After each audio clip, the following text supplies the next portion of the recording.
having been to a huge amount of events, I get asked a lot of the time, what do you look for in a successful ICO? And I paraphrased what David and Michael Turpin and Richard Titus said in the webinar in December. The first thing really is an existing business that's making money. And I think when you look at Wealth Migrate, to echo what David was saying, we've now got members in 109 countries. We've got investors in 46 countries. So that's people that have physically taken money out of their pocket and invested. We've had $68.3 million invested through the platform. We've done over 1,600 transactions all on the blockchain. We've got a team of over 60 people on 5 different continents. The thing I'm proudest of is that we've got a higher than 70% reinvestment rate. We've paid out dividends, and we've also won a lot of awards. The last thing that's important with an existing business is that a lot of these white papers have wonderful ideas. They're going to change the world, which is magic. Except I've been an entrepreneur for 15 years, and I know how difficult it is to make $1. Wealth Migrate is pre-profit, post-revenue. And for the last 2 years running, we've actually posted more than $1 million in revenue. And this year, we're well on track to substantially increase where we're going. The second thing is the existing team. And, can they actually execute in any market? So again, not just a rising market, but also a difficult market.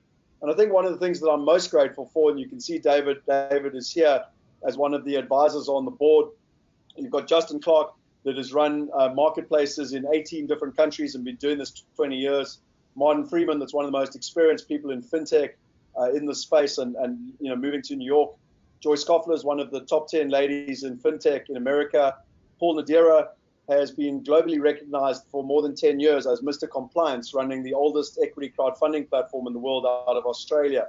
Dr. Dolph de Roos is sort of part of he wrote the book Real Estate Riches and is very much a global authority on real estate education.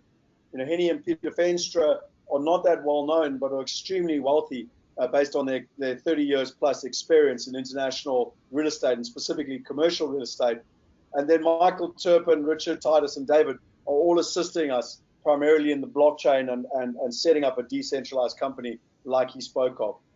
And that's not to mention the entire leadership team, which is now broad-based and covers all the major areas. And the last thing that I wanted to say is that the most important thing really is it comes down to supply and demand.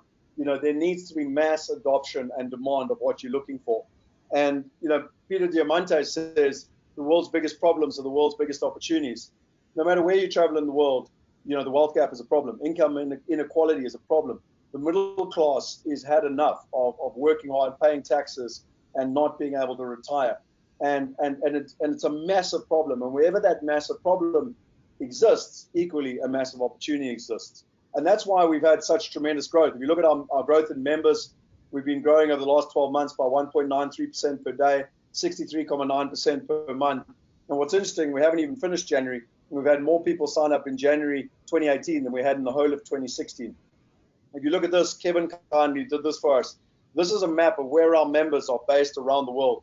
So 109 countries around the world, which is more than half the planet. Then if you take the money side, transactions is actually how the platform makes money. You can see here that since 2013, we've grown. But what's important, from 2016 to 2017, we grew by 3 times. And this year, at a minimum, we're looking at doing more than 2,000 transactions. And what that correlates to is where our investors are based around the world. And like I said to you, 46 countries. And this is, David, what you're talking about, where there's really viral and network growth, network effects, because we've only really done marketing in China and South Africa, and the rest has sort of taken care of itself. One thing that really differentiates us is that we believe the true opportunity is the emerging markets, the hundreds of millions of people that are joining the middle class in the emerging markets. We look for countries with large population, urbanization, and internet adoption. And over the next 10 years, the countries we're focusing on have an increase of 1.2 billion people joining that sector. And when you look at the global capital flows, to date, billions and billions of dollars have moved around the world in real estate, but it's primarily been the top 1%. We want to help the middle class in terms of where we're actually looking. And so if you want to get into the details of how the WealthE coin works, we've got a very detailed white paper, which is now live. You can see the different ecosystems. You can see how it works. You can see the different partners, how they earn. There's a much more detailed diagram here where, again, if you go into the white paper, you can fully understand this, and an even more detailed one here of how the WealthE coin works. and all the value adds that are really part of it. But the part that I wanted to share with you is that what the WealthE coin is doing is really unlocking this entire ecosystem, and not just working within the Wealth Migrate ecosystem, but actually working with other crowdfunding sites, private equity, real estate, REITs, etc., and really unlocking global, a global marketplace when it comes to real estate.